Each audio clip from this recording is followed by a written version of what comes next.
अभी तक हम लोगों ने ग्रेविटेशन चैप्टर में कौन कौन सा चैप्टर टॉपिक पढ़ लिया था? एक हो गया था ग्रेविटी एंड ग्रेविटेशन, ठीक है। क्या हो गया था आपको ग्रेविटी एंड ग्रेविटेशन हो गया है, ठीक है। जो कि हमारा अर्थ क्या करता है, एक अट्रैक्शन फोर्स लगाता है, उसी को हम क्या कहते हैं, ग्रेविटी कहते हैं। और ग्रेविटेशनल फोर्स हम लोग अदर प्लानट के लिए यूज करते हैं, ठीक है। अर्थ के लिए हम लोग ग्रेविटी वर्ड यूज करते हैं और बाकी प्लानट के लिए हम लोग ग्रेविटेशनल फोर्स यूज करते हैं। और उसके बाद हम लोगों ने यूनिवर्सल लॉ ऑफ ग्रेविटेशन जाना कि न्यूटन सर ने क्या किया था, एक यूनिवर्सल लॉ भी दिया ग्रेविटेशन का। उसके ऊपर हम लोगों ने कुछ न्यूमेरिकल्स भी किया। उसके बाद कुछ साइंटिस्ट का हम लोग कंट्रीब्यूशन जाने, टॉलमी का कंट्रीब्यूशन जाना, ठीक है, निकोलस कोपरनिकस का, ठीक है, तो गैलीलियो का, इन लोगों को। उसके बाद केपलर्स आए और केपलर ने क्या किया, प्लानिटरी मोशन दिया कि प्लानट कैसे मूव्स करते हैं, ओके। तो आज हम लोग शुरुआत करेंगे फ्री फॉल से, ठीक है। फ्री फॉल, उसके बाद एक्सेलरेशन ड्यू टू ग्रेविटी और variation of acceleration due to gravity, equation of motion for freely fall bodies and mass and weight. आज इतना दूर तक हम लोग देखेंगे, ओके। चलिए, अब एक्सेलरेशन ड्यू टू ग्रेविटी, अच्छा उससे पहले एक समझते हैं हम लोग। ये एक ऊपर से कोई चीज़ हम लोग एक मिनट, ये क्या है, ये एक बॉल ड्रॉप कर रहा है। क्या कर रहा है, बॉल ड्रॉप कर रहा है। अब एक बात बताइए, ये बॉल ड्रॉप कर रहा है तो ये क्या होगा, नीचे की तरफ गिरेगा, हाँ या ना, नीचे की तरफ गिरेगा ना। तो नीचे की तरफ गिरेगा तो आपको क्या होगा, यहाँ पर आपको समझना है कि नीचे की तरफ गिरेगा तो क्या होगा, ये है आपको अर्थ, ठीक है। यहाँ पे आपको नीचे की तरफ आएगा, नीचे की तरफ आएगा तो कौन कौन सा फोर्स लगेगा उस वक्त, एक ग्रेविटेशनल फोर्स लगेगा, ठीक है, और एक फ्रिक्शन फोर्स लगता है। अब क्या होता है, जब हम लोग फ्रीली फॉल, जब कोई बॉल को हम लोग ऊपर से गिराते हैं तो अच्छा एक बात बताइए, यहाँ पर जब हम लोग इसको छोड़ रहे होंगे तो क्या इसका इनिशियल वेलोसिटी कुछ होगा, इनिशियल वेलोसिटी तो शांत होगा, ये रेस्ट होगा ना, यानी इनिशियल वेलोसिटी तो इसका जीरो है। लेकिन जब नीचे गिर रहा होगा तो फाइनल वेलोसिटी यहाँ पर इसका क्या कुछ तो होगा कि नहीं होगा, यानी कि जो भी होगा यहाँ पर आपको वो बढ़ता हुआ दिखेगा। यहाँ पर आपको अभी जब भी कोई ड्रॉप कर रहे होते हैं तो वो क्या होता है, नॉर्मल स्पीड से ये अपना क्या होता है, ये कुछ ना कुछ इनिशियल वेलोसिटी से ये फाइनल वेलोसिटी तक जाता है और इसमें आपको बढ़ता हुआ दिखेगा। और क्या होगा, फ्रीली फॉल बॉडीज यही होता ही है, ठीक है। तो हम लोग क्या होता है, the falling of a body और या कोई भी object from a heights towards the earth, जब भी अर्थ के ऊपर आता है, under gravitational force of the earth with no other force क्यों कहा जा रहा है, इसका मतलब है कि फ्रिक्शनल फोर्स का बात किया जा रहा है। अच्छा एक बात बताइए, फ्रिक्शनल फोर्स भी लग रहा है इसके ऊपर, लेकिन ये क्या कर रहा है, ये नीचे आ रहा है, तो वो किसके इन्फ्लुएंस के, कौन से फोर्स के इन्फ्लुएंस पे वो नीचे आ रहा है, क्या फ्रिक्शन के फोर्स के इन्फ्लुएंस से नीचे आ रहा है या ग्रेविटेशनल फोर्स के इन्फ्लुएंस पे नीचे आ रहा है, वो ग्रेविटेशनल फोर्स के इन्फ्लुएंस में नीचे आ रहा है। और इसीलिए यहाँ पर लिखा हुआ है with no other force acting on it and such a body is called freely falling bodies. और वैसे कंडीशन में हम लोग बोलते हैं फ्री फॉल कहते हैं, ठीक है। और वो बॉडी जो फ्री फॉल हो रहा होता है, वैसे ऑब्जेक्ट को हम लोग कहेंगे फ्रीली फॉलिंग बॉडी, ठीक है। अब क्या है, the uniform acceleration produced in a freely falling body due to gravitational force of the earth is known as acceleration due to gravity. अब इसको समझना है। और एक बात बताइए, कोई भी पहले भी हम लोगों ने मोशन चैप्टर में पढ़ा था कि कोई भी आपको एक गाड़ी है, एक आपको नॉर्मल एक वेलोसिटी में, एक कांस्टेंट वेलोसिटी में ये जा रहा है, ये क्या हो रहा है, ये नॉर्मल कांस्टेंट वेलोसिटी पर ये जा रहा है, ठीक है। अगर हम इसको कोई एक्स्ट्रा फोर्स ना लगाएं, मतलब ये जो भी वेलोसिटी में जा रहा है, तो क्या ऐसे कंडीशन में कोई एक्सेलरेशन होगा, है ना। एक्सेलरेशन कब होता है, जब वो स्पीड बढ़ाएगा या जब वो स्पीड कम करेगा। एक्सेलरेशन कब होता है, जब वो ब्रेक लगाएगा तब उसके वेलोसिटी में चेंजेस आएगा, या वो स्पीड करेगा कोई भी चीज़ को, या मतलब एक्स्ट्रा फोर्स लगाएगा। तो दोनों कंडीशन में फोर्स लगता है, चाहे वो एक्स्ट्रा स्पीड करे या ब्रेक लगाए, दोनों में तो फोर्स लग रहा है ना। तो जब दोनों में फोर्स लगेगा, यानी कि फोर्स लगेगा तभी एक्सेलरेशन होता है। जैसे कि अभी हम लोगों ने न्यूटन का सेकंड लॉज ऑफ मोशन पढ़ा कि F इजिकल्स टू क्या होता है, मास इनटू एक्सेलरेशन, है ना। अब जिस कंडीशन में जो भी ऑब्जेक्ट है, जब वो कांस्टेंट वेलोसिटी पर है, तो क्या वहाँ पे कोई एक्सेलरेशन होगा, नहीं होगा। और एक्सेलरेशन वहीं पर अगर एक्सेलरेशन अगर जीरो हो जाए, तो एक्सेलरेशन अगर जीरो हो जाएगा, यानी कि फोर्स वहाँ पर क्या है, फोर्स नहीं लग रहा है, यही ना होता है जी, फोर्स वहाँ पर नहीं लग रहा है, यानी कि कोई भी ऐसा ऑब्जेक्ट जो कि कांस्टेंट वेलोसिटी पर लग रहा है, एक्सटर्नल फोर्स नहीं लग रहा है, समझे। एक्सटर्नल फोर्स लगेगा, जैसे हम साइकिल चला रहे हैं, अगर हम साइकिल चला रहे हैं, अब वो क्या है ना कि अगर वो यहाँ पर इतना दूरी में वो 1 मीटर पर सेकेंड है और यहाँ भी वो गति 1 मीटर पर सेकेंड है, यानी इतना दूर में वो क्या है, कोई और एक्स्ट्रा फोर्स नहीं लगा है, इसलिए यहाँ पर सेम गति में है। लेकिन अगर वो पैडल क्या करने लगे, स्पीड में उसको ज़्यादा फोर्स लगा करके उसको चलाना चालू करें, तो ऐसे कंडीशन में क्या हो जाएगा, यहाँ पर हो जाएगा 2 मीटर पर सेकेंड। तो ऐसे कंडीशन में क्या हो रहा है, यहाँ पर आपको वेलोसिटी में आपको इंक्रीजेस देखने को मिल रहा है, यानी कि यहाँ पर वेलोसिटी इंक्रीज हो रहा है। तो ऐसी कंडीशन में तो होता है ना एक्सेलरेशन। एक्सेलरेशन क्या होता है, जो वेलोसिटी में बदलाव देखने को मिलता है, ठीक है। तो जब हमारा ग्रेविटेशनल फोर्स जो हमारा जो ग्रेविटीज लगा रहा होता है ना कोई भी ऑब्जेक्ट के ऊपर, तो वो इसको जल्दी नीचे खींचते रहता है, कंटिन्यूसली लगाते रहता है। ऐसा नहीं होता है कि इतना दूर आएगा बॉल और वो क्या हो जाएगा कि नहीं अब ग्रेविटी काम करना छोड़ देगा, नहीं। वो जब तक ग्राउंड पर नहीं आ जाता है, जब तक वो ग्राउंड पर नहीं आ जाता है, वो तब तक क्या करेगा, ग्रेविटेशनल आपका ग्रेविटी लगता रहेगा, ठीक है। अब हम कहेंगे कि अगर ग्राउंड पर आ गया तो ग्राउंड पर ग्रेविटी लगना बंद हो जाता है, यही ना हम लोग समझते हैं, हाँ या ना। नहीं, ग्राउंड पे भी है तब भी क्या है ना, या ये तो अर्थ है ना जी, और ये अर्थ है तो हम अर्थ में बताएं कि ये होता है सेंटर। ये सेंटर क्या करता है, ये कंटिन्यूसली लगाते रहता है, हर वक्त लगाते रहता है, चाहे आप ग्राउंड पर रहें चाहे आप ऊपर में रहें, ठीक है। वो क्या करेगा, कंटिन्यूसली लगाते रहता है। इस वजह से क्या होता है, जब कोई ऊपर से कुछ नीचे गिरता है ना, तो कंटिन्यूसली आपको ग्रेविटी लगने की वजह से क्या होता है, आपको वो आप में क्या उसका वेलोसिटी में चेंजेस देखने को मिलता है, ठीक है। और इसी वजह से हम लोग यहाँ पे ये कह सकते हैं कि यहाँ एक्सेलरेशन ही तो ग्रेविटी है। ग्रेविटी यहाँ पर है क्या, एक्सेलरेशन ही तो। एक्सेलरेशन किसके कारण हो रहा है, ग्रेविटी की वजह से हो रहा है। इसी को हम लोग कहते हैं एक्सेलरेशन ड्यू टू ग्रेविटी। इसको क्या कहते हैं, एक्सेलरेशन जो होता है वो ड्यू टू ग्रेविटी के कारण ही तो एक्सेलरेशन हो रहा है। यहाँ तो कोई डाउट, ठीक है। अब एक्सेलरेशन का क्या होता था फॉर्मूला, 1 मिनट, ऐसा यूनिट क्या होता था एक्सेलरेशन का, मीटर पर सेकेंड स्क्वायर होता था ना। तो वही इसका क्या हो जाएगा, एक्सेलरेशन ड्यू टू ग्रेविटी का, तो इसका भी वही हो जाएगा, मीटर पर सेकेंड स्क्वायर हो जाएगा। क्लियर। तो जो आपका जो ग्रेविटी है does not depends on the masses of the following object और स्मॉलर मासेस। सीधी सी बात है ना, ग्रेविटी आपके उसके ऊपर डिपेंड नहीं करता। किसके ऊपर डिपेंड नहीं करता है, स्मॉलर आपको बॉडीज़ पे आपको नहीं रहता। जैसे कि अगर हम बात करें स्मॉलर बॉडीज़ के ऊपर डिपेंड नहीं करता है, चलिए इसको प्रूफ करते हैं। ये आपको अर्थ हो गया, ठीक है। ये आपको यहाँ से ऊपर से हम लोग कुछ बॉल ड्रॉप कर रहे हैं, क्या कर रहे हैं, बॉल ड्रॉप कर रहे हैं। एक ऑब्जेक्ट हो गया ये अर्थ और एक ऑब्जेक्ट हो गया अर्थ, ये हो गया बी, हाँ या ना, क्लियर है। अब दोनों का कुछ ना कुछ मास है ना। तो चलिए एक फार्मूला होता है कि फोर्स इज इक्वल्स टू होता है m इंटू ए, हाँ या ना।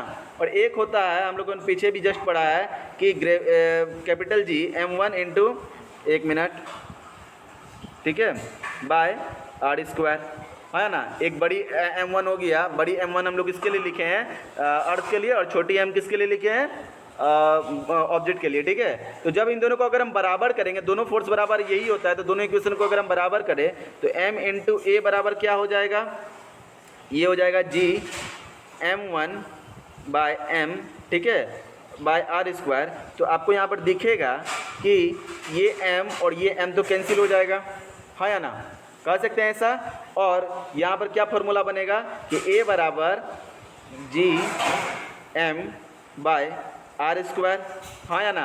और a क्या होता है, एक्सेलरेशन होता है। एक्सेलरेशन किसके वजह से हुआ है, ग्रेविटी की वजह से होता है। तो हम एक्सेलरेशन को लिख सकते हैं ग्रेविटी के कंसेप्ट में कि ग्रेविटी बराबर हो जाएगा G M by R square, हाँ या ना। ये फॉर्मूला लिख सकते हैं क्योंकि एक्सेलरेशन किसके कारण हो रहा है, ग्रेविटी के कारण हो रहा है। तो ग्रेविटी तो एक टाइप का क्या हो रहा है यहाँ पर, एक तो एक्सेलरेशन ही तो है, ग्रेविटी के इन्फ्लुएंस में यहाँ पर एक्सेलरेशन हमको दिख रहा है। तो एक्सेलरेशन को क्या लिख सकते हैं, स्मॉल जी से डिनोट कर सकते हैं। तो क्या यहाँ पर स्मॉलर एम कहीं पर दिख रहा है आपको, तो आपको ग्रेविटी कहीं पर भी आपको, एक तो होता है gravitational constant, universal gravitational constant के ऊपर डिपेंड करता है, दूसरा बड़े मास के ऊपर डिपेंड करता है, यानी कि अर्थ का बात किया जा रहा है, और डिस्टेंस के ऊपर डिपेंड करता है। कहीं पे भी है स्मॉलर, आपको स्मॉलर बॉडीज के ऊपर डिपेंड करता हुआ, यानी कि ये जो ऊपर से आ रहा था, ये जो आपको जो ऑब्जेक्ट था और ये जो अर्थ है हमारा, तो किसका यहाँ पर आपको डिपेंड करेगा, इसका आपको डिपेंड करेगा, ठीक है। मास इसका डिपेंड नहीं करता है। समझ में आया, क्लियर यहाँ तक, तो ग्रेविटी क्या होता है, ग्रेविटी डज नॉट क्या लिखा हुआ है, depends on the masses of the falling object. जो फॉलिंग ऑब्जेक्ट जो हो रहा है ना उसके मासेस के ऊपर डिपेंड नहीं करता, यानी कि ये जो नीचे गिर रहा था उसके ऊपर डिपेंड नहीं करता है ग्रेविटी। क्लियर? तो चलिए ओके, यहाँ तक क्लियर? यहाँ तक।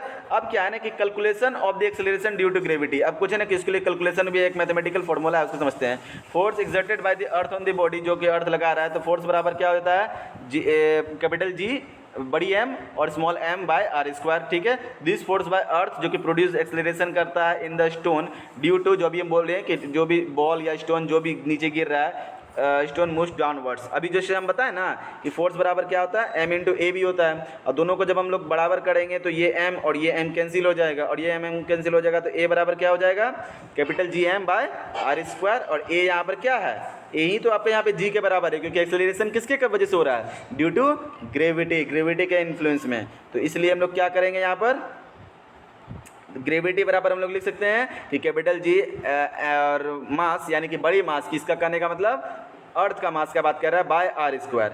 अब यहाँ पर अगर हम वैल्यू निकालें तो कैपिटल जी का वैल्यू क्या होता है, 6.67 into 10 to the power -11 newton metre square by KG square into 6 into 10 to the power 24। ये 6 क्या है, मास किसका, अर्थ का, किसका है ये, इसीलिए बोलते हैं, इसे याद कर लीजिए हर जगह जब भी आपको न्यूमेरिकल्स आएगा तो आपको यही पुट करना होगा। और ये क्या है, रेडियस, क्या है ये रेडियस। अब ये क्या है ना, ये क्या है आपको जो ये ना, ये आपको डायरेक्ट गुना करके 10 टू द पावर 6 लिख दिया गया है, क्योंकि यहाँ पर आर का आपको स्क्वायर होता है तो यहाँ पर 3 रहता है, तो आपको डायरेक्ट गुना करके आपको यहाँ क्या कर दिया गया है, आपको 10 टू द पावर 6 लिख कर दिया गया। ठीक है, और जब इसको सॉल्व कीजिएगा तो आपको आएगा 9.8 मीटर पर सेकेंड स्क्वायर। क्लियर? तो हालांकि बहुत जगह आपको इक्वेशन में आपको ये 9.8 मीटर पर सेकेंड स्क्वायर आपको दिया रहेगा पुट करने के लिए ग्रेविटी का, और अगर नहीं भी दिया रहेगा ना तो कहीं कहीं पर आपको 10 भी लिखा रहेगा सिंप्लीफाई करने के लिए। ठीक है, कहीं कहीं पर 10 भी लिखा रहेगा, तो वो आपको क्वेश्चन में लिख दिया जाएगा कि आपको 10 लेना है कि 9.8 लेना है। चलिए, लेकिन अब क्या है ना कि वेरिएशन भी देखने को मिलता है कि एक्सेलरेशन जो ड्यू टू ग्रेविटी होता है ना उसमें भी वेरिएशन है। उसमें भी वेरिएशन कहने का क्या मतलब है कि उसमें वेरिएशन है। तो चलिए हम लोग अर्थ को पहले बनाते हैं। ये है अर्थ, एक मिनट,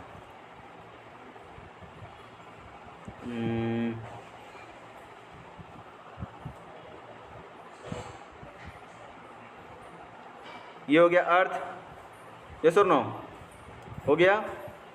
अगर हम बात करें कि क्या ये अर्थ का एक्चुअल शेप है, ये एकदम एक्चुअल स्फीयर है, नहीं। तो अर्थ का शेप कैसा है, जियोइड है। ठीक है, तो जियोइड है तो ये क्या होगा, ये कुछ इस तरह का है कि ये कुछ इस तरह से बल्जिंग दिखता है आपको यहाँ पर, इस तरह से आपको कुछ इस तरह का है। अर्थ कैसा है, कुछ ऐसा है, और इसका सेंटर क्या है, यहाँ पर है, एक मिनट, यही ना है इसका सेंटर। अब सेंटर क्या है, ये है आपका इक्वेटर और ये है आपका पोल, है ना, ये आपका पोल होता है ना। तो ये इस जगह पर जो ये यहाँ पर जो व्यक्ति होगा, ठीक है, इसका ग्रेविटी और जो यहाँ पर होगा, जो इक्वेटर पर होगा, उसका ग्रेविटी में क्या वेरिएशन दिख सकता है। अगर हम कहें वेरिएशन दिखेगा, मतलब जो व्यक्ति इक्वेटर पर आ रहा है क्या उसके ग्रेविटी में क्या उसको वेरिएशन दिखने को मिल सकता है क्या? ऑफ कोर्स दिखेगा। क्यों दिखेगा, अभी जस्ट हम बताएं कि ये क्या होता है, फॉर्मूला में क्या लिखा हुआ है, जी बराबर होता है G M by R square, हाँ या ना, ये होता है ना।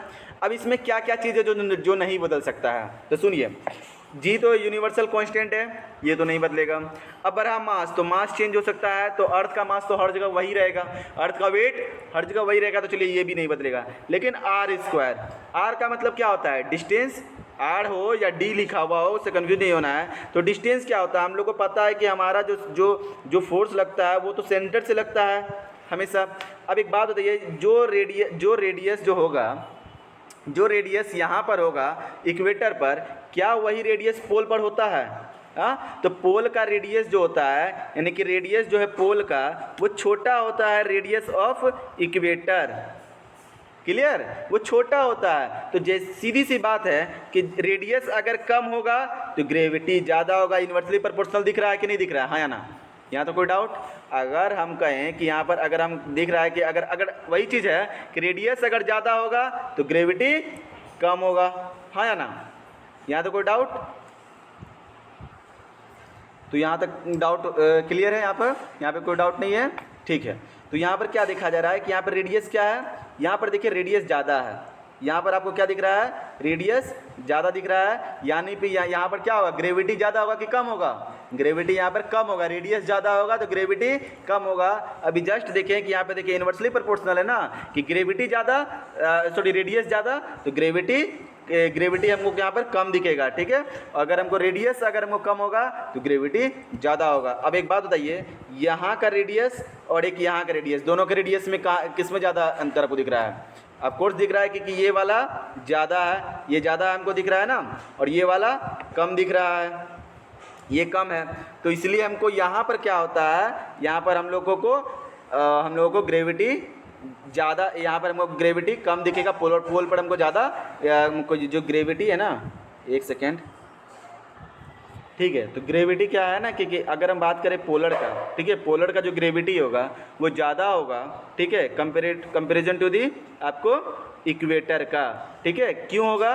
क्योंकि यहाँ पर जो पोल का है वहाँ पर आपको क्या दिख रहा है, पोल पर आपको रेडियस कम है, ठीक है, यहाँ पर आपको क्या दिख रहा है, रेडियस कम है, और यहाँ पर इक्वेटर पर रेडियस ज़्यादा है। तो ये चीज़ समझ में आया कि वेरिएशन आपको दिखने को मिलता है कि the value of G is जो ग्रेविटेशन है, ठीक है, ग्रेविटेशन का जो हमको दिख रहा है value is not constant at all places on the surface of the अर्थ। क्यों नहीं? क्योंकि अर्थ का शेप ही अलग है। अर्थ का शेप कैसा है? जियोइड शेप है, ठीक है, थोड़ा ओवल टाइप का दिखेगा, थोड़ा जियोइड शेप का दिखेगा वो, क्योंकि कांस्टेंट एट प्लेस, सीधी सी बात है, रेडियस अलग अलग दिखेगा जहाँ जहाँ, तो वहाँ पर ग्रेविटी अलग दिखेगा। क्लियर?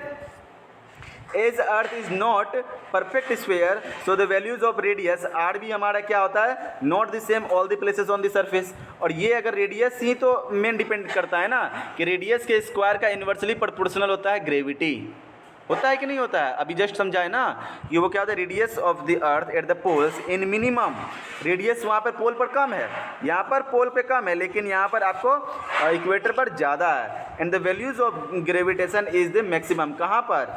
आपको पोल पर, ठीक है। Radius of the earth at the equator is maximum so the values of G is minimum. वहाँ पर ग्रेविटेशन आपको वहाँ पर क्या दिखेगा, कम दिखेगा। जहाँ पर रेडियस ज़्यादा है वहाँ पर ग्रेविटेशन कम होगा, और जहाँ पर रेडियस कम है वहाँ पे ग्रेविटेशन ज़्यादा दिखेगा। But this formula is not applicable at any point inside the surface of the earth. अब अर्थ के कहीं पे भी ये फार्मूला कहीं पे भी सब जगह सेम नहीं होगा, अप्लीकेबल नहीं होगा, क्योंकि सीधी सी बात है कि जहाँ जहाँ हमको the value of g decreases होता है as we go down inside the earth, value of g becomes at zero in the centre of the earth. सीधी सी बात है, ये है अर्थ, और यहाँ पे सेंटर पर अगर हम जब पहुँच जाएंगे तो रेडियस वहाँ पर जगह जीरो, और जब जीरो हो जाएगा तो वहाँ पर कोई भी आपको मिलेगा, वहाँ पर आपको कोई भी ग्रेविटी नहीं, तो ग्रेविटी का वहाँ पे वैल्यू क्या हो जाएगा, जीरो।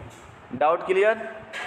चलिए, और एक चीज़ और होता है, जब हम लोग अगर एक्सेलरेशन लेते हैं ना, कि एक्सेलरेशन क्या होगा, जो ये 9.8 जो हम लोग लिखे हुए थे अभी, 9.8 मीटर पर सेकेंड स्क्वायर। एक चीज़ सुन लीजिए, जब ऊपर से कोई भी चीज़ नीचे गिरता है, ऊपर से कोई भी चीज़ नीचे गिरता है तो फोर्स भी तो इधर ही लग रहा है, फोर्स भी इधर ही लग रहा है, और आपको मोशन भी, देखिए मोशन भी इधर है और फोर्स भी इधर लग रहा है, तो क्या होगा, यहाँ पर एक्सेलरेशन प्लस होगा कि माइनस होगा? प्लस का होगा। यहाँ पर क्या होगा, प्लस का 9.8 होगा। सीधी सी बात है ना, कोई भी चीज़, गाड़ी भी इधर है, गाड़ी आपका इधर जा रहा है, और कोई धक्का भी आपको इधर से ही दे रहा है, तो एक्सेलरेशन किधर दिखने को मिलेगा, एक्सेलरेशन आपको प्लस का दिखेगा। लेकिन अगर गाड़ी आपको इधर जा रहा है, लेकिन उसको वो रोकने की कोशिश कर रहा है, उसको इधर से फोर्स लगा रहा है, तो यहाँ पर एक्सेलरेशन घटता हुआ दिखेगा, निगेटिव होगा। समझ में आ रहा है? तो फोर्स और मोशन जिस एक ही डायरेक्शन में जब होता है तो हम लोगों को क्या दिखता है, वो हमको एक्सेलरेशन प्लस में दिखता है, ठीक है, क्योंकि ये प्लस और माइनस का ध्यान रहेगा, तभी जाकर के ये सवाल सब बन पाएगा। यहाँ तो कोई डाउट? चलिए, अब कुछ इक्वेशन ऑफ मोशन भी जान लेते हैं, फ्रीली फॉलिंग बॉडीज़ के बारे में। इक्वेशन ऑफ मोशन हम लोगों ने मोशन चैप्टर में पढ़ा था कि v इक्वल्स टू क्या होता है, u प्लस ए टी, एक second, u plus A T, और u टी प्लस होता है हाफ ए टी स्क्वायर, हाँ या ना, होता है ना, एक second, half A T square, और v square minus u square बराबर 2as, होता है या नहीं होता है। अब इसी सवाल को हम लोग ग्रेविटी के, अभी हम लोग जस्ट पढ़े ना कि एक्सेलरेशन ड्यू टू क्या होता है, ग्रेविटी। तो एक्सेलरेशन की जगह पर हम लोग क्या लिख रहे थे, जी। तो बस इस फॉर्मूला को हम लोग को जी से रिप्लेस करना होगा। जी से रिप्लेस करने का मतलब क्या है कि जो भी का मतलब होता है फाइनल वेलोसिटी और यू का मतलब तो इनिशियल वेलोसिटी, उसको तो चेंज कर नहीं सकते हैं, तो वो तो वही रहेगा। अब ए जो है, ए यहाँ पर क्या एक्सेलरेशन लगता था तब ना, जब हम लोग जबरदस्ती फोर्स लगाते तब ना एक्सेलरेशन ए लिखते थे।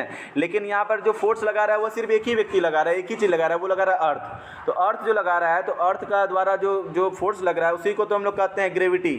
तो वो जो एक्सेलरेशन जो हो रहा है वो किसके कारण हो रहा है, ग्रेविटी के कारण हो रहा है। तो यहाँ पर ए को हम लोग क्या चीज़ से रिप्लेस कर देंगे, जी से रिप्लेस कर देंगे। कोई डाउट? तो v बराबर, अब ये फॉर्मूला का हम लोग को याद रखेंगे, v is equal to U plus G T. अब एक चीज़ और, ये फॉर्मूला में क्या होता था, s बराबर होता था U T plus half A T square. अब ये जो s है, s क्या होता था, हॉरिजेंटल आपको डिस्टेंस देखना होता था, यहाँ से लेकर के यहाँ तक का हॉरिजेंटल। अब लेकिन यहाँ पर तो, यहाँ पे तो ये तो अर्थ है और ये तो नीचे में कोई चीज़ गिर रहा होगा, हमेशा तो ऐसा ही सवाल होगा, ऊपर या नीचे। तो इस कंडीशन में क्या होता है, हाइट हम लोग देखते हैं, यहाँ पर s नहीं लिखते हैं, यहाँ पर डिस्टेंस के लिए हम लोग हाइट वर्ड यूज करेंगे, h वर्ड यूज करेंगे। क्या करेंगे हम लोग, s नहीं करेंगे। s किसके लिए किया जाता था, हम लोगों को सरफेस डिस्टेंस के लिए, यानी कि हॉरिजेंटल डिस्टेंस के लिए। यहाँ पर वर्टिकल डिस्टेंस के लिए तो हाइट आएगा, इसीलिए हम लोग यहाँ पर s की जगह पर हम लोग क्या लिखेंगे, हाइट लिखेंगे। उसके बाद हाफ यू टी, उसके हाफ ए टी स्क्वायर की जगह पर जी टी। कोई डाउट? उसी तरह B square minus U square बराबर 2gh। ए एस होता था ना, ए और एस, तो ए के लिए जगह पर जी हो जाएगा और एस के जगह पर यहाँ पर एच हो जाएगा। कोई डाउट यहाँ पर तक? क्लियर है यहाँ पर? अब यहाँ पर समझिएगा, when a body is falling vertically downwards its velocity is increasing so the acceleration due to gravity is taken as positive. सीधी सी बात है, जब कोई भी चीज़ ऊपर से नीचे आ रहा होगा, तो जब ये हमेशा रेस्ट में होगा, मतलब ऊपर से हम कोई चीज़ ड्रॉप कर रहे हैं, तो वो तो अभी स्थिर है, कोई इसका स्पीड है कभी, अभी भी नहीं है। तो वो जब होगा तो यहाँ पर यू फाइनल इनिशियल वेलोसिटी तो जीरो होगा, और जब ये नीचे गिर रहा होगा तो फाइनल वेलोसिटी यहाँ पर क्या होगा, कुछ तो होगा, लेकिन u से ज़्यादा होगा, 5 मीटर पर सेकेंड, 10 मीटर पर सेकेंड, 20 मीटर पर सेकेंड, कुछ भी होगा ना।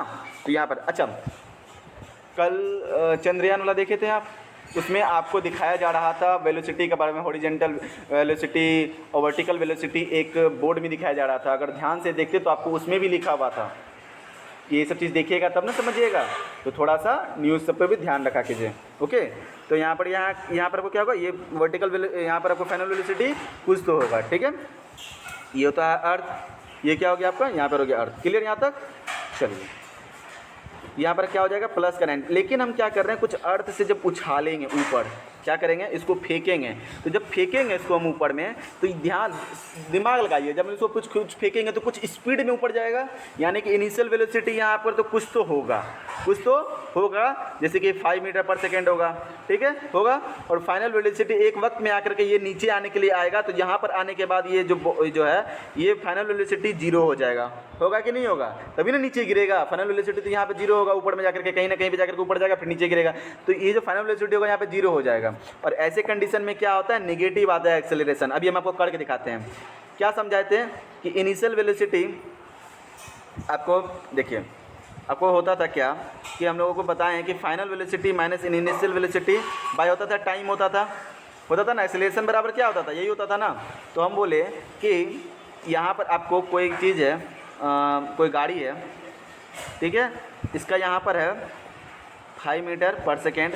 अब यहाँ पर गाड़ी इसका बढ़ गया, इसका स्पीड हो गया है 10 मीटर पर सेकेंड। कब हुआ, ये हो गया 10 मीटर पर सेकेंड, ये हो गया है 2 सेकेंड में इतना दूरी में, 2 सेकेंड में इतना दूरी में इतना हुआ है, ठीक है।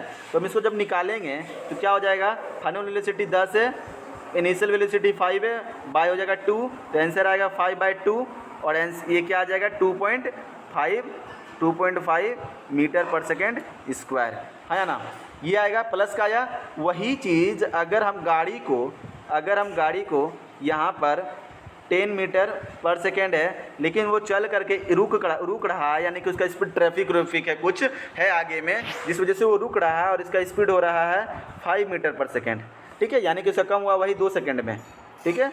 अब जब निकालेंगे तो क्या निकलेगा, फाइनल वेलोसिटी तो 5 हो गया और इनिशियल वेलोसिटी क्या था 10, और बाय 2, यानी कि आ जाएगा माइनस का 5/2, और आंसर आएगा माइनस का 5 मीटर पर सेकेंड स्क्वायर। अब समझे निगेटिव क्यों आता है? जब अब वही चीज़ अर्थ के कंटेक्स्ट में अगर बात करें तो अर्थ के ऊपर से जब कोई चीज़ नीचे गिरता है तो वो रेस्ट में रहता है, तभी इनिशियल वेलोसिटी उसका 0 होता है और फाइनल वेलोसिटी तो कुछ तो होता है लेकिन ज़्यादा रहता है। लेकिन अगर चीज़ हम उछालने की कोशिश करेंगे तो ये जब उछल के ऊपर जाएगा तो इसमें कुछ ना कुछ फोर्स लगा हुआ है और जिस वजह से यहाँ पर इनिशियल वेलोसिटी तो कुछ ज़्यादा है और मतलब कुछ ज़्यादा है, जैसे कि 10 मान लीजिए, 20 मान लीजिए, और यहाँ पर फाइनल वेलोसिटी कहीं पे जाकर के वो रुकेगा और वहाँ पे 0 होगा और तब वो नीचे गिरने की शुरुआत होगा। तो इतना समझ के चलिए तो फाइनल वेलोसिटी कहीं ना कहीं जाकर के वहाँ पे 0 हो जाता है तो कम हो गया और इनिशियल वेलोसिटी यहाँ पे ज़्यादा है तो माइनस में आएगा ना। यही चीज़ है, जब वो ऊपर जाएगा अपवर्ड्स की तरफ जाएगा, जब वो अपवर्ड जाएगा तो माइनस में लेंगे 9.8 और जब वो डाउनवर्ड जाएगा, जब ऊपर से नीचे गिरेगा तो प्लस में लेंगे।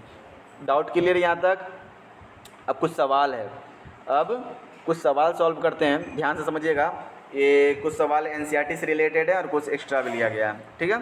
सवाल है कि to estimate the height of a bridge, पढ़ते हैं इसको, of a river, a stone is dropped freely in the river from the bridge, the stone takes 2 seconds to touch the water surface the river, calculate the height of the bridge from the water level. फिर से सवाल सुन लीजिए ध्यान से। Estimate करना है क्या चीज़ का? हाइट बताना है ब्रिज का ओवर द रिवर, यानी कि ये आपको रिवर है, इसके ऊपर में आपको ये ब्रिज है, यहाँ पर कोई व्यक्ति खड़ा है, ठीक है, और ये स्टोन यहाँ से नीचे गिरा रहा है, नीचे गिराएगा तो ये जो आपको जो इतना दूर आ रहा है ना, ये जो आपको ब्रिज से लेकर के जो पानी के बीच का जो आपको हाइट है ना वो पूछ रहा है। अब सर सोचिएगा कि सर इस सवाल में तो कुछ दिया ही नहीं है, मात्र एक ही चीज़ दिया हुआ है, कैसे सवाल बनेगा? डर लगता है, ये डर ही कंप्लीट करते हैं, ख़त्म करते हैं। अब सवाल सुनिएगा, फ्रीली जो कि गिर रहा है पानी में, लिख रहा है द स्टोन टेक्स 2 सेकेंड। काफ़ी है हमारे लिए, सवाल बनाने के लिए हमारे पास ये काफ़ी है, ये जो 2 सेकेंड है ना यही काफ़ी है to touch the water from, आपको रिवर वहाँ पे टच हो रहा है और कैलकुलेट करना है height of the bridge from the आपको सरफेस तक, ठीक है, मतलब ये आपको बताना हाइट। अब समझिए, जब ये ऊपर से नीचे गिरा रहा है इनिशियल वेलोसिटी इसका क्या होगा? 0 होगा। जब ये नीचे जाकर के गिरा होगा, ठीक है, फाइनल वेलोसिटी क्या हमें कुछ पता है? फाइनल वेलोसिटी नहीं पता है, ठीक है। टाइम हम लोगों को पता है, क्या दिया हुआ है टाइम? 2 सेकेंड्स। ग्रेविटी क्या होता है? हम लोग 10 ले लेते हैं, जब हम लोग को नहीं लिखा हुआ है तो 10 लेके चल सकते हैं, 9.8 भी ले सकते हैं, कोई प्रॉब्लम नहीं है, लेकिन लोग 10 लेके चलेंगे ग्रेविटी, ठीक है। ग्रेविटेशन फोर्स लगा रहा है तभी तो नीचे जा रहा है ना वो। चलिए, अब ये कौन सा फॉर्मूला पर अगर हम इसको पुट करें तो निकल जाएगा। तो पहला ही फॉर्मूला था V = होता था U + GT होता था, बस पुट कर देंगे। अब यहाँ देखिए V बराबर क्या है? V तो हमको नहीं पता, V ही तो निकालना है। अगर 1 मिनट हाइट बताना है इसमें तो इसमें भी निकालना पड़ेगा, तो भी नहीं इसमें निकालना है, हमको सिर्फ हाइट निकालना। अच्छा, ऐसा कौन सा फॉर्मूला लगाएं जिसमें हमको भी का ज़रूरत ना पड़े? तो एक फार्मूला और था, वो था H बराबर यानी S बराबर UT + ½ AT² होता था, AT² यानी कि GT²। इसमें तो भी का काम ही नहीं है और निकालना भी हमको H ही है। अब U क्या है? U है हमारा 0, तो 0 के साथ जब अगर हम कुछ गुना करेंगे तो T के साथ वो तो 0 ही हो जाएगा, और प्लस ½ G अगर ले लेंगे अगर हम 10, अच्छा 10 प्लस में लेंगे कि माइनस में लेंगे ये भी डिपेंड करता है। हम क्या बोले थे कि ग्रेविटी प्लस और माइनस में ध्यान रखना है। तो जब हमको ऊपर से नीचे गिरा रहे हैं तो मोशन भी नीचे की तरफ है और फोर्स भी अर्थ लगा रहा है नीचे की तरफ, यानी कि प्लस में होगा, है ना। तो टी क्या है हमारा यहाँ पर? 2 सेकेंड्स, यानी कि 2 × 2, तो 1 2 से 2 कट जाएगा, है ना। तो यहाँ पर आपको हाइट क्या निकल के आ जाएगा? 20, है ना। क्लियर यहाँ तक? तो 20 मीटर आपको हाइट है। क्लियर यहाँ तक? सवाल समझ में आया? सवाल कैसे बनेगा? आप 9.8 भी लेकिन बना सकते हैं। अगर 9.8 लेते हैं तो क्या आता? 9.8 होता ये, अगर 10 की जगह पर, तो 9.8 × 2 तो आपको आ जाता 19.6, ये आंसर हो जाता तब। तो वही हल्का हल्का लगभग में आया ना, इतना का आपको हाइट होगा। क्लियर यहाँ तक? अब एक दूसरा सवाल है, एक कार फॉल्स गिर जाता है एक लेज से, कहाँ ड्रॉप होता है टू द ग्राउंड 0.5 सेकेंड में।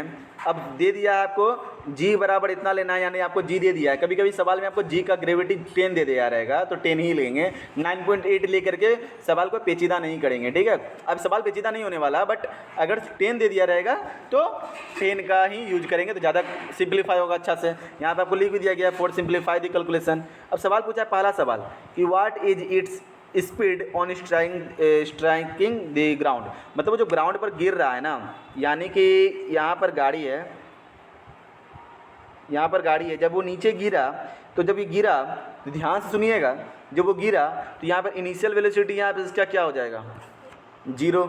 यहाँ तो कोई डाउट। अब यहाँ फाइनल वेलोसिटी तो कुछ तो होगा, फाइनल वेलोसिटी तो कुछ तो होगा।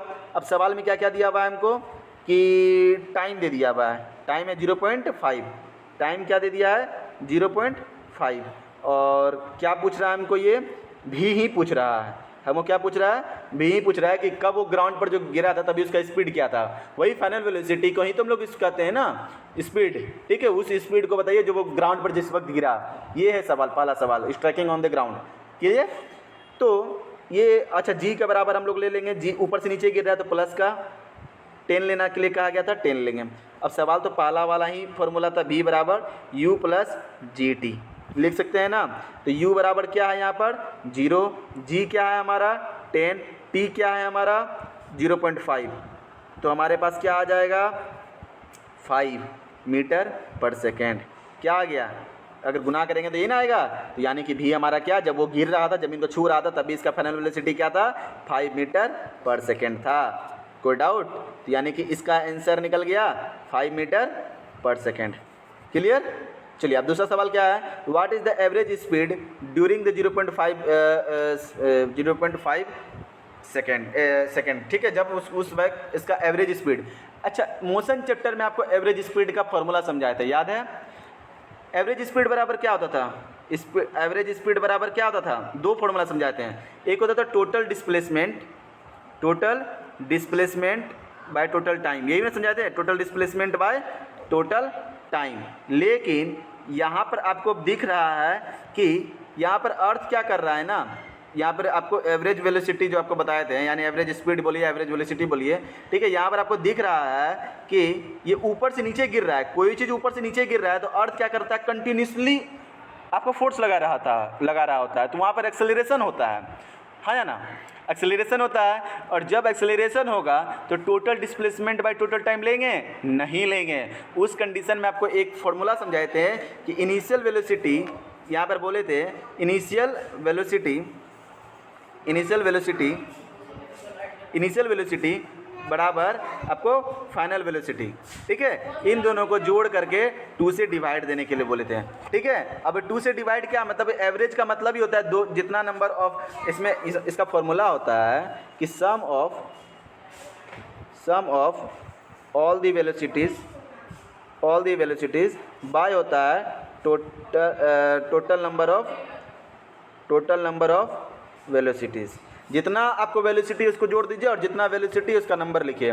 तो दो ही को तो वेलोसिटी दिया हुआ है। एक जब कार जब ऊपर से नीचे गिरा तो क्या था वेलोसिटी, जब कार ऊपर से नीचे गिरा तो तभी वेलोसिटी क्या था 0 था, ठीक है। और जब वो नीचे गिरा ज़मीन पर आया तभी उसका वेलोसिटी क्या था, जब वो ज़मीन पर गिरा तभी उसका वेलोसिटी क्या था, अभी जस्ट हम लोग निकाले हैं, क्या था 5 मीटर था। तो 5 मीटर को हम लोग क्या करेंगे, या फाइनल वेलोसिटी बाय 2 होता है तो हम लोग इसको लिख सकते हैं कि 0 + 5 / 2, यानी कि ये क्या आ जाएगा आपको 5/2 और ये आया 2.5 मीटर पर सेकेंड, ठीक है। ये आपका एवरेज वेलोसिटी निकला या एवरेज स्पीड बोलिए। क्लियर यहाँ तक, यहाँ तो कोई डाउट है। चलिए अब how high is the lease from the ground. अब इस बार ये आपको हाइट पूछ दिया कि ये जो नीचे से लेकर के इतना ज़मीन पर जो गिरा है, यहाँ से जो ज़मीन पर नीचे गिरा तो इसका हाइट पूछ रहा है। अब आपको सब चीज़ दिया हुआ है, आप हाइट निकाल दीजिए। हाइट कैसे निकाल सकते हैं, आप इस फॉर्मूला से निकाल सकते हैं, v² u² = 2gh, यही ना होता है 2gh, यही होता है कि। तो v हमको क्या है, फाइनल वेलोसिटी क्या है 5 है ना, तो 5 का स्क्वायर क्या हो जाएगा 25। इनिशियल वेलोसिटी क्या है 0, 2 g क्या लेंगे हम लोग, g क्या कहा गया है 10 लेने के लिए, क्या तो जब 10 लेने के लिए कहा गया है तो 10 लेंगे। और हमको हाइट पूछा गया है, चलिए कुछ नहीं करेंगे, यहाँ पे 25 है और ये 2 इंटू 10 हो जाएगा 20, तो बाई 20 आ जाएगा, इधर हो जाएगा h। यहाँ पर आपको जब कटेगा तो आपको आंसर आ जाएगा 1.25। क्या आ जाएगा? हाइट कुछ इतना है। क्लियर यहाँ तक? तो ये हो गया आपका आंसर। हाइट भी निकल के आ गया, तो हाइट भी निकल गया, एवरेज स्पीड भी निकल गया। ये सवाल हो गया आपका कंप्लीट। कोई डाउट? अब एक सवाल है, an object is thrown vertically upward and rises to a height of 10 metre. सुनिए, हाइट इस बार दे दिया है और वर्टिकली अपवर्ड्स, डाउनवर्ड्स नहीं है इस बार कोई स्टोन ऊपर की तरफ हम फेंक रहे हैं, ज़मीन से ऊपर की तरफ फेंक रहे हैं। क्या वो ऊपर चला जाएगा अंतरिक्ष में? नहीं जाएगा ना, स्पीड घटता हुआ जाएगा, स्पीड घटता हुआ जाएगा। और जब स्पीड कंटिन्यूसली धीरे धीरे घटता है तो वहाँ पर एक्सेलरेशन कैसा निकलता है? नेगेटिव निकलता है, यानी कि धीरे धीरे ब्रेक लग रहा है। और जब कंटिन्यूसली किसी चीज़ का स्पीड बढ़ता है तो वहाँ पर एक्सेलरेशन कैसा होता है? बढ़ता हुआ, पॉजिटिव टाइप का होता है। ठीक है, तो यहाँ पर एक्सेलरेशन कैसा लेंगे, यानी ग्रेविटी यहाँ पर कैसा लेंगे? माइनस का लेंगे, माइनस का। Calculate the velocity with which the object was thrown upwards and the time taken by the object to reach the highest point. यहाँ पे दो चीज़ पूछा हुआ है। पहला वेलोसिटी पूछा है with the object was thrown upwards, ठीक है, तो वेलोसिटी पूछा गया है। चलिए ठीक है, एक चीज़ को सुनिए, इस सवाल को बनाने के लिए थोड़ा ध्यान से समझिएगा। पहले तो बोला गया है आपको, एक सेकेंड,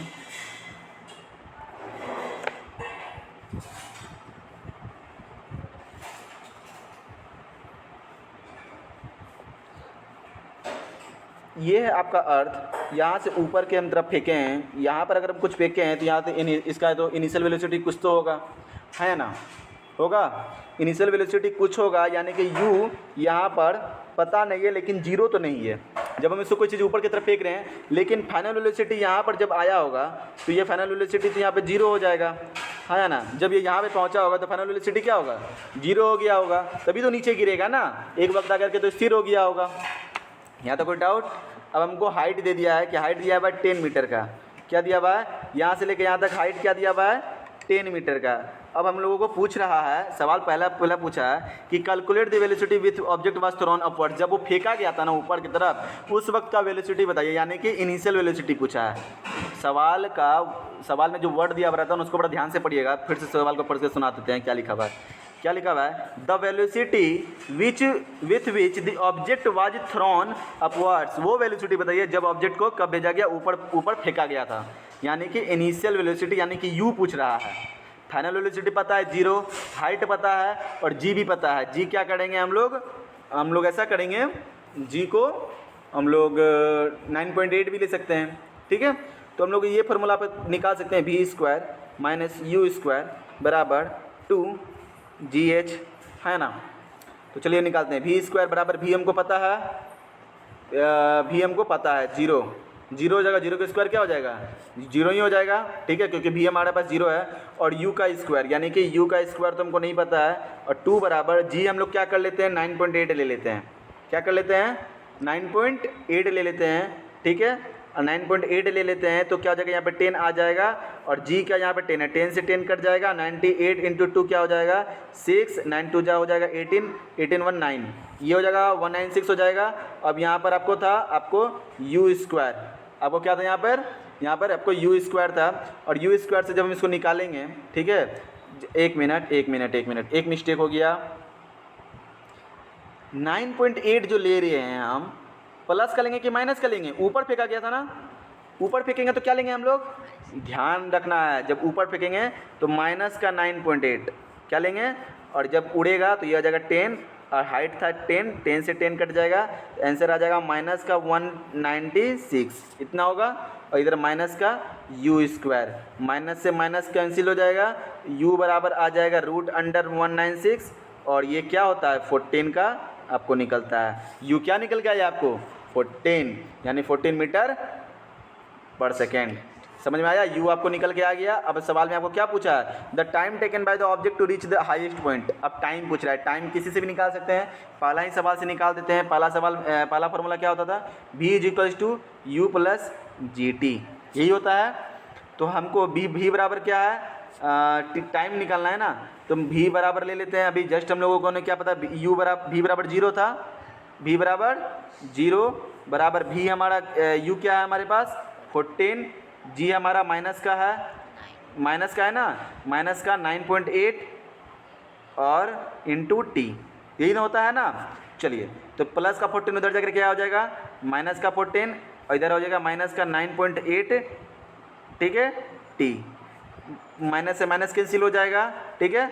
अब 9.8 उधर जाकर के गुना में, इधर आकर के क्या हो जाएगा आपको डिवाइड में, और जब डिवाइड में होगा तो ये ऊपर चला जाएगा 10 और ये हो जाएगा 14, 7 जा आपको 1 मिनट, सब सही है, ठीक है।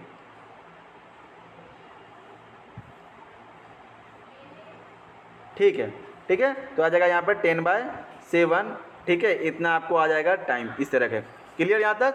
तो यह हो गया आपको टाइम। क्लियर यहाँ तक? अब एक क्या है कि क्वेश्चन नंबर 4 है, a stone is dropped from the height of 20 metre, how long will take to reach the ground.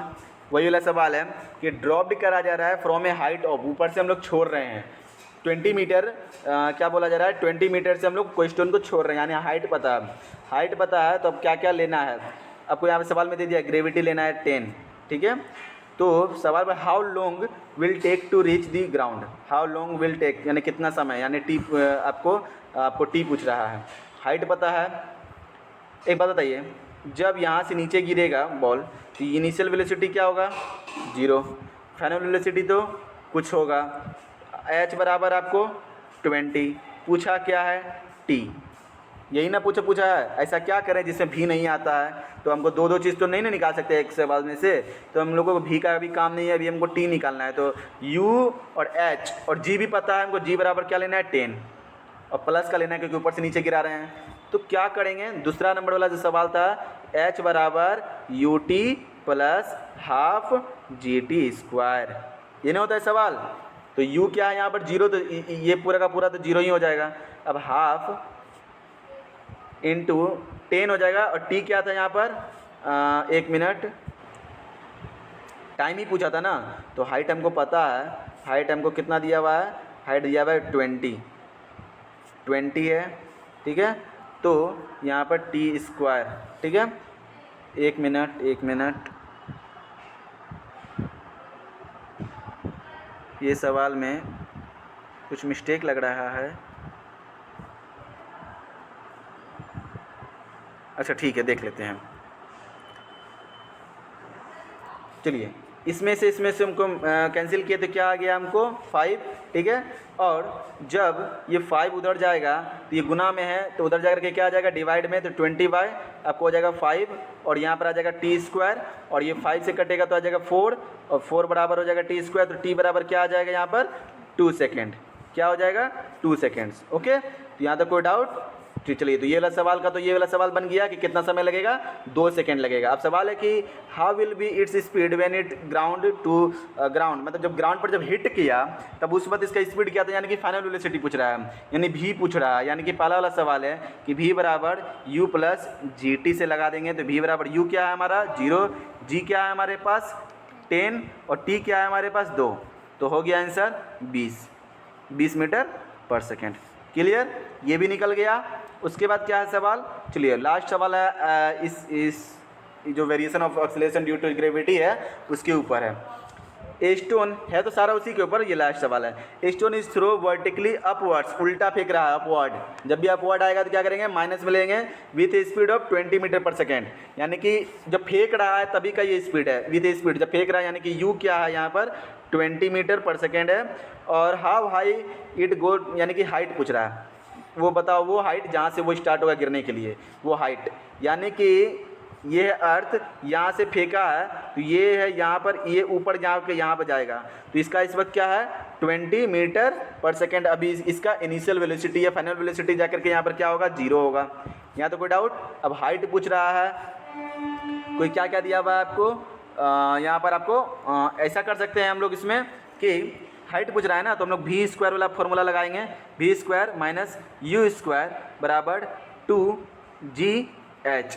तो v बराबर क्या है यहाँ पर 0, u क्या है हमारे पास, u का स्क्वायर करना है, u क्या है यहाँ पे 20 का स्क्वायर क्या हो जाएगा 400, और 2 इंटू जी क्या ले लेते हैं, g ले लेते हैं 10, और h है यहाँ पर, ठीक है। तो 2 इंटू 10 20, तो 20 आ जाएगा इधर, माइनस और माइनस का लेंगे माइनस कर लेंगे ना जी, तो माइनस से माइनस कैंसिल हो जाएगा क्योंकि अपवर्ड जा रहा है और अपवर्ड में माइनस लिया जाता है, तो माइनस कैंसिल हो गया है तो 20 इधर आ जाएगा और ये कटेगा तो क्या आ जाएगा 20, यानी h बराबर क्या है हमारे पास 20 मीटर। कोई डाउट? सवाल एकदम इजी सब था, हुआ सवाल था, इजीली सवाल ये सब बन जाएगा। अब है आपको मास एंड वेट, क्या है आपको मास एंड वेट। चलिए अब अगर इसका बात करें मास एंड वेट, तो मास क्या होता है इतना समझिए, मास क्या होता है। अगर हम मास का बात करें तो मास क्या होता है, तो मास क्या होता है हमारे शरीर में, बहुत लोग गलती करते हैं, लोग मास को पूछते हैं आपका कितना वेट है, तो सबको वेट और मास में अगर कन्फ्यूज हो जाते हैं, ठीक है। तो जो हम लोग डेली लाइफ में यूज कर लेते हैं, कहीं ना कहीं वो मास बोलना चाहिए और हम लोग वहाँ पे बोल देते हैं वेट, वहाँ पे हम लोग क्या बोल जाते हैं, वेट बोल जाते हैं, ठीक है। तो इन सब चीज़ों का ध्यान रखना है। चलिए, हालांकि आप जाके बोलने मत लगेगा कि मेरा मास इतना है, तो सब लोग थोड़ा सा आप ही को जज करेगा, हालांकि आप जानते हैं कि आप सही बोल रहे हैं, बट लोग हमारा जितना यूज टू हो गए ना कि हम लोग मास के जगह पर वेट वर्ड यूज करने लग गए हैं, ठीक है। तो समझते हैं मास क्या होता है, तब पता चलेगा अच्छा वेट जिसको आज तक हम बात कर रहे थे वो तो हम आज तक कभी वेट था ही नहीं, और हम लोग हमेशा मास को ही कैलकुलेट करते थे। कोई भी चीज़ का, इसका इतना मास है, कोई भी कलम का इतना मास है, इस लैपटॉप का इतना मास है, बुक का, मोबाइल का इतना मास है, ठीक है। तो कोई भी चीज़ का, तो मास क्या, मास of a body is the quantity of matter और मटेरियल कंटेंट इन इट। सीधी सी बात है, हमारे शरीर का ही अगर बात कर लें, सबसे बड़ी बात है हमारा शरीर। हमारे शरीर का अगर हम बात करते हैं मास, तो हमारे शरीर में क्या है, हड्डियां हैं, मांस है, ब्लड है, पानी है। पानी का ही बात करें तो हमारे शरीर में पानी कितना है, पानी कितना है, लगभग 60% से ज़्यादा आपको पानी ही है शरीर में। हमारा शरीर का जो बॉडी कंपोजिशन है सबसे ज़्यादा अगर किसी का वैल्यू है तो किसका है, पानी का है। तो ये सब जो मटेरियल है ना, इस मटेरियल के क्वांटिटी जो होता है ना, उसका ही तो हम लोग जो बात करते हैं वही तो। अच्छा, मास का हिंदी जानते हैं क्या होता है, द्रव्यमान। जितना आपका मटेरियल है उसी का तो मान बताया जा रहा है, उसी को तो मेजरमेंट है, समझ में आ रहा है। जो मटेरियल है उसी को मेजर करना, वही तो मास है, समझ में आया। तो जो क्वांटिटी ऑफ मैटर होता है किसी भी बॉडी के अंदर में, उसी को जो कंटेंट होता है उसी को तो कहते हैं मास। मास ऑफ ए बॉडी क्या होता है, जो क्वांटिटी ऑफ मैटर, जो मटेरियल, जो कंटेंट होता है, ये एक स्केलर क्वांटिटी होता है, ठीक है। विच हैज़ ओनली मैग्नीट्यूड होता है बट नो डायरेक्शन। ऐसा सुने हैं कि नहीं, अगर हम पेन का मास अगर हम कभी बोलते हैं या किसी भी बुक का मास बोलते हैं कि 2 kg का उसका बुक का मास है, तो उसका डायरेक्शन बताते हैं कि इस डायरेक्शन में, उस डायरेक्शन में, नहीं ना। तो इसका डायरेक्शन होती है, यानी कि इसका क्या हो गया, ये स्केलर क्वांटिटी है, जिसमें डायरेक्शन और मैग्नीट्यूड दोनों होता है, उसको क्या बोलते हैं, वेक्टर क्वांटिटी बोलते हैं। तो इसका ये क्या हो जाएगा, मास को हम लोग क्या बोलते हैं, केजी में हम लोग डिनोट करते हैं। ऐसा यूनिट क्या होता है मास का, केजी होता है, ठीक है। तो हम लोग यहाँ तक कोई डाउट नहीं रखना है। The mass of a body is constant होता है, क्या होता है, कांस्टेंट होता है, and does not changes from place to place. कहीं भी चले जाने से क्या हो जाएगा, आपका बदल जाएगा। जैसे हम यहाँ पर अभी यहाँ पे खड़े हैं और हम 2 कदम अगर हम आगे चल जाएंगे तो क्या मेरा मास बदल जाएगा, या हम अभी हम यहाँ पड़े, हम नॉर्थ पोल पे चले जाएंगे तो क्या मेरा शरीर का मास 2 मास कम हो जाएगा, जो वहाँ का वेट या कम और लूज हो जाएगा। चलिए हम यहाँ का बात नहीं करते, हम चांद पर चले जाते हैं, क्या मेरा मास घट जाएगा, नहीं घटेगा, मास तो वही रहेगा। नहीं, चांद पर चले जाएंगे तो मेरा वेट का मास 2 घट जाएगा, क्या मास तो नहीं ना घटेगा, मसल बोन 2 बोन कम हो जाएंगे। तो जो मास यहाँ पर है वो भी चांद पर भी वही रहेगा। लोग मास और वेट में कंफ्यूज हो जाते हैं, ठीक है। तभी कंफ्यूजन क्लियर करेंगे कि मून का क्या कंडीशन है, ठीक है।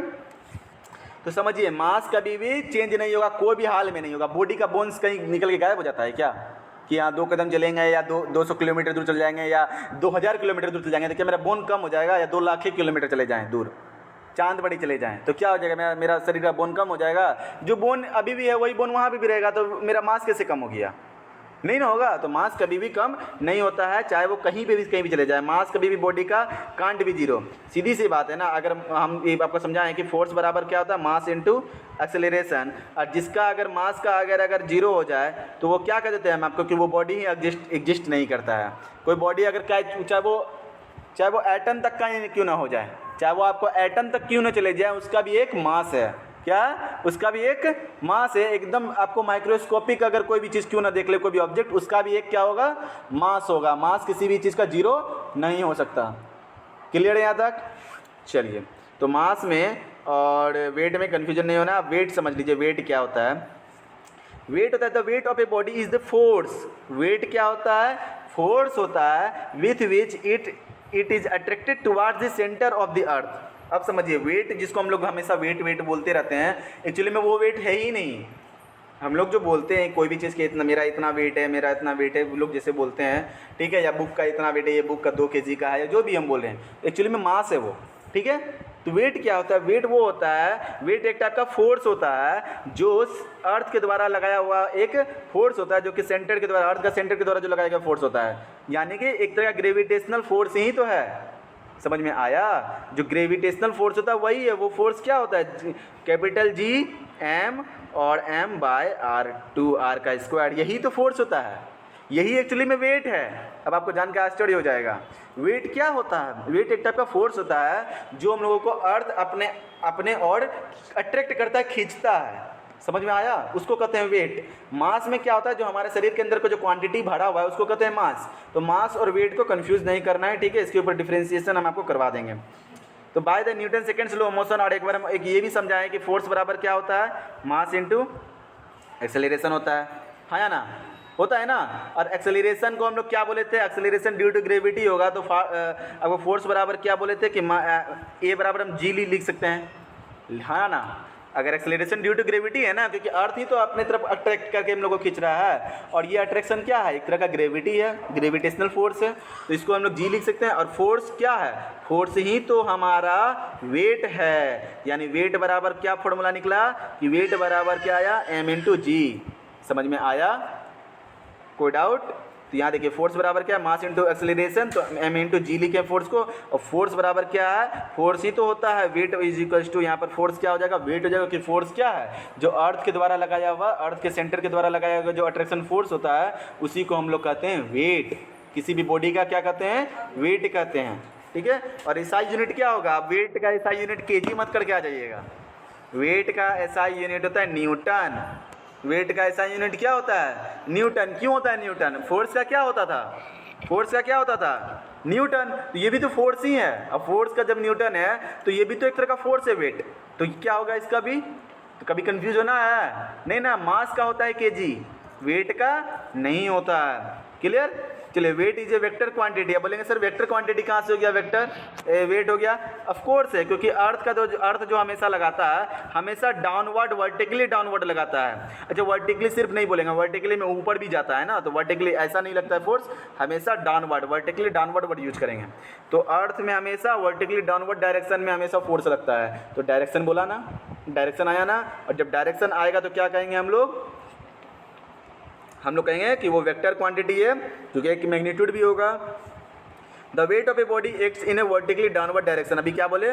Vertically downward direction. और वेट डिपेंड्स करता है on the g, therefore weight of a body is not constant. सीधी सी बात है, जी के ऊपर डिपेंड करता है, इसलिए किसी भी बॉडी का वेट कांस्टेंट नहीं होता है, वो बदल जाएगा। कैसे बदल जाएगा? अभी हम आपको समझाएं कि जी बराबर क्या होता है? Capital G by M by R square. ये तो यूनिवर्सल कांस्टेंट है, चाहे दुनिया का कोई भी ब्रह्मांड के कोई भी कोना में चल जाए, वो जी का तो यूनिवर्सल कांस्टेंट है। 6.67 × 10⁻⁻11 newton metre square by KG square. Clear? ये तो इसका निश्चित है। लेकिन मास बदल सकता है और रेडियस बदल सकता है। क्लियर यहाँ तक? अब बोलेंगे कि इसको कैसे? तो मास बराबर हम इसका एक फार्मूला निकाल सकते हैं। क्या कर सकते हैं हम लोग? जी इंटू आर स्क्वायर बाय, हम लोग लिख सकते हैं यहाँ पर कैपिटल जी बराबर एम। यहाँ पर दिख रहा है कि नहीं दिख रहा है? ये जी भी बदलता है और आर भी बदलता है, ठीक है। तो इस चीज़ का ध्यान रखना है। क्लियर यहाँ तक? यहाँ तो कोई डाउट है? तो अब मास और वेट में तो कन्फ्यूजन क्लियर हो गया होगा। तो चलिए, आई होप यहाँ तक क्लियर होगा। तो अब एक काम कीजिएगा, इसको शुरू से एक बार जा करके आपको रिवीजन करना है, जो आपको ग्रेविटी से लेकर के ये जो ग्रेविटी चैप्टर है, gravity and gravitation, universal law of gravitation, numericals जो करवाएं उसको भी रिवीजन करना है। कंट्रीब्यूशन ऑफ साइंटिस्ट एक बार देखिएगा। केपलर्स लॉ जो 3 लॉ जो दिया था केपलर्स ने, कि ग्रह कैसे कौन से ऑर्बिट में घूमता है, कैसा उसका शेप होता है, क्या उसका एरिया होता है, एरिया का वर्ड होता है। फ्री फॉल समझा दिए कि जब भी फ्री फॉल होता है तो क्या होता है। अच्छा, फ्री फॉल से रिलेटेड एक और चीज़ समझा देते हैं।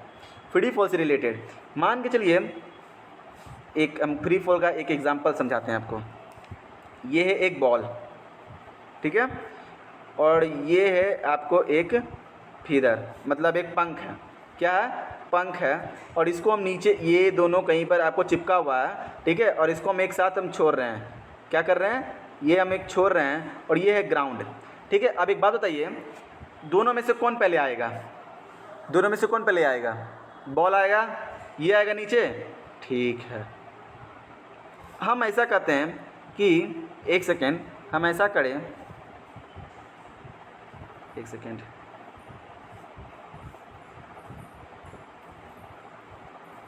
ऐसा करते हैं कि इसको वापस से गिराते हैं। क्या करते हैं?